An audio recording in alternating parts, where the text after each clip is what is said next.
கட்டபொம்மன் கோட்டையில வந்து காலடி வச்சது கண்ணுக்குட்டி.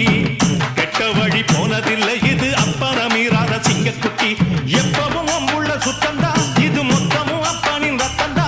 ஆட எப்பவும் அம்புள்ள சுத்தந்தா இது மொத்தமும் அப்பனின் ரத்தந்தா. கோயில் வாசல்ல ஆட நீதி தோக்கணுமா? நானும் பார்த்து நின்னா அது நியாயமாயிருமா? கட்டுனம் கோட்டை ஒண்ணு அதை கட்டிக்காக்க இங்க காவலுண்டு. சுத்துனன் பூமி எல்லாம் ரொம்ப சுத்தமா எனக்கு பேரும் உண்டு. சக்கம்மா நீ சொல்லம்மா நான் வாழ்ந்த வாழ்க்கைக்கு பேருண்டம்மா. சந்தன காத்துக்கு சங்கடம் சேரும்மா. சக்கம்மா நீ சொல்லம்மா. கட்டுனம் கோட்டை ஒண்ணு அதை கட்டிக்காக்க இங்க காவலுண்டு.